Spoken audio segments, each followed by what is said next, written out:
dia aí ao pessoal do segundo período da manhã. Nossa última aula aí antes da prova, né? Agora já saiu o calendário, tá?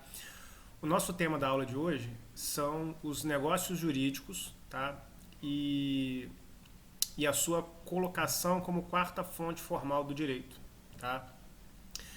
Então nós estudamos as leis, estudamos as normas consuetudinárias, estudamos as decisões do Poder Judiciário, né? E agora, para finalizar, nós vamos concluir com o estudo dos negócios jurídicos, tá? Primeiro, os negócios jurídicos, eles são normas que decorrem de um poder negocial, né? Nós vimos que as leis decorrem do poder legislativo, o direito consuetudinário decorre do poder da sociedade, as normas judiciais decorrem do poder judiciário e os negócios jurídicos decorrem do poder negocial. O que é o poder negocial? É o poder que duas partes têm, né, de negociar a vinculação de um negócio jurídico entre elas próprias, né?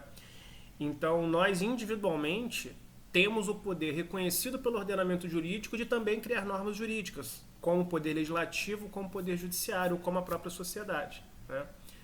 Mas essas, obviamente, não são normas dotadas de generalidade, de abstração, mas são normas individuais e concretas, né, para viabilizar um determinado anseio particular, um determinado interesse privado na sociedade, né? Então nós, ao tempo todo, nós celebramos negócios jurídicos, né? Nós criamos normas jurídicas, né, que nos vinculam juridicamente, né? Ou seja, se são fontes do direito, então elas têm que ter um caráter de obrigatoriedade, né? Então, a partir do momento que esse negócio jurídico é configurado, ele tem obrigatoriedade, né? Mas ele é um negócio jurídico um pouco diferente porque ele se sujeita à nossa vontade, né? Nós, individualmente, temos poder de negociar os negócios jurídicos que nós nos vinculamos, né? E, sobretudo, o poder também de não nos vincularmos aos negócios jurídicos que não estejam de acordo com a nossa vontade, né? Por isso que a doutrina aponta que é fundamental para compreender o conceito de negócio jurídico, o conceito de princípio da autonomia da vontade. Essa é a única norma jurídica que eu só sou vinculado a ela, né? Ou seja, eu só tenho obrigatoriedade de ter a adaptação da minha conduta se eu quiser, né? Se eu não quiser, eu não sou obrigado a celebrar nenhum negócio jurídico e, consequentemente, eu não estou vinculado a nenhuma norma jurídica negocial. Não estou vinculado a essa fonte do direito, tá? Então, são normas jurídicas, na verdade, que elas não decorrem diretamente do Estado, mas elas são, obviamente, legitimadas pelo Estado. O Estado vai estabelecer algumas condições para que esses negócios jurídicos tenham validade, obviamente, né? Ter mais de 18 anos, né? Não configurar uma transgressão à lei, né? Ter uma justa proporção, né? Algumas solenidades, algumas das suas modalidades, né? Mas o fato é que o Estado permite com que as pessoas também criem negócios jurídicos para viabilizar a sua vida particular, né? E que, consequentemente, esses negócios jurídicos, se são normas jurídicas, são obrigatórias perante o direito e, consequentemente, a sua quebra poderia ensejar a penalidade por parte de um Estado e por parte de um processo judicial, né? Certamente, tá? Se é uma fonte formal do direito, né? É interessante, né, que a gente possa fazer aqui o registro de que essas normas negociais, elas não têm efeitos erga omnes, elas têm efeitos individuais, elas têm efeitos inter pares, ou seja, apenas entre as partes. Como são normas dotadas de um poder negocial, né, e como é uma norma que se sujeita à minha vontade, se eu quero eu faço a adesão a ela, se eu não quero eu não faço a adesão, ou se eu quero eu saio dela, eventualmente com uma multa, mas eu saio, né? Isso significa dizer que essa norma só vincula para quem manifesta a sua vontade, que ela não tem um caráter da generalidade, tá? Então é uma norma que, na verdade, viabiliza muito do que a gente entende por economia, relações privadas, né, interesses particulares, objetivos individuais, né, e uma grande circulação de riqueza na sociedade, né? Boa parte do direito patrimonial, né, das relações jurídicas patrimoniais em todo o ordenamento jurídico, são baseadas em normas negociais, tá? Bom, quais são os exemplos aí de normas negociais que nós vamos encontrar no direito? O contrato é um grande exemplo, né? Então, se eu faço um contrato de compra e venda, um contrato de locação, cada cláusula do contrato é uma obrigação jurídica que eu assumo perante a outra parte e perante o direito, né? E se eu descumprir cada uma das cláusulas, eu posso ser processado e condenado, né? Então nós temos aí os contratos, né, de locação, contrato de compra e venda, contrato de doação, contrato de permuta, contrato de alienação fiduciária, contrato de leasing, os contratos bancários que nós fazemos o tempo todo com as instituições financeiras, todos esses contratos, eles nos vinculam e são obrigatórios porque a gente manifesta a nossa vontade.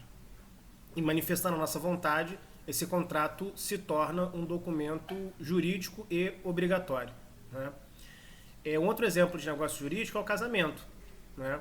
Você só está vinculado aos deveres matrimoniais que decorrem de um casamento se você desejar, né? Se você quiser aquele casamento, se você for perante ao juiz de paz, celebrar o casamento e tudo mais.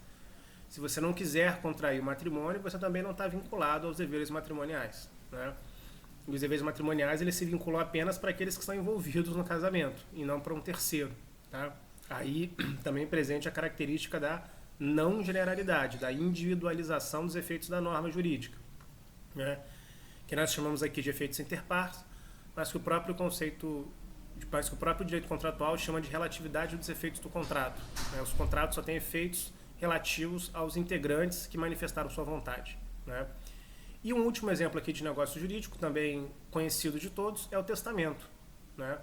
Eu não sou obrigado a fazer um testamento, está regido pela autonomia da vontade, mas se eu quiser fazê-lo, né, a lei reconhece efeitos jurídicos para esse testamento e desde que eu atenda às condições da lei, esse testamento ele pode alterar uma série de direitos, né, sucessórios envolvendo situações de algumas pessoas, tá?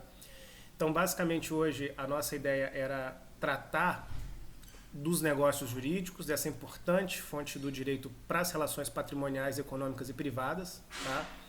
E lembrar que são normas baseadas na autonomia da vontade, normas individualizadas, que estendem seus efeitos apenas para os sujeitos que aderiram àquela determinada norma jurídica, tá? Bom, fechada aqui a questão do direito negocial, dos negócios jurídicos, tá? Fazer uma consideração aqui breve com relação à doutrina, né? Aos ensinamentos dos estudiosos do direito, né? Que muito embora alguns livros, né, os doutrinadores advogando em causa própria, entendam que seria uma quinta fonte formal do direito, mas não devemos assim considerar, tá? Seguindo as lições do professor Miguel Reale, né? Por mais que a doutrina, ou seja, os ensinamentos dos estudiosos e a ciência do direito influenciem o direito positivo, mas a decisão de criar uma nova norma jurídica é uma decisão política da sociedade, que pode seguir ou não a ciência do direito, tá? Então é importante, é fundamental que a gente reconheça tudo de bom que vem da ciência, mas ela não tem esse poder vinculativo, ao menos direto, sobre as normas jurídicas, tá? Não é um consenso entre os estudiosos, por exemplo, que faz surgir um novo crime no Código Penal, um novo contrato no Código Civil, tá? Então só fica aqui essa nossa última observação, que a doutrina ela é importantíssima para todo o funcionamento do direito, tá? Mas, embora pesem algumas críticas, né, o entendimento mais coerente é o entendimento realmente do professor Miguel Reale, em que entende que ela não é uma base normativa direta do direito, ou seja, nós não podemos entender a doutrina como uma fonte formal do direito, né, a quinta fonte formal em tese, tá? Então, essas são as nossas considerações aqui do nosso encontro, né, para a próxima aula, tá? Forte abraço aí para todos vocês.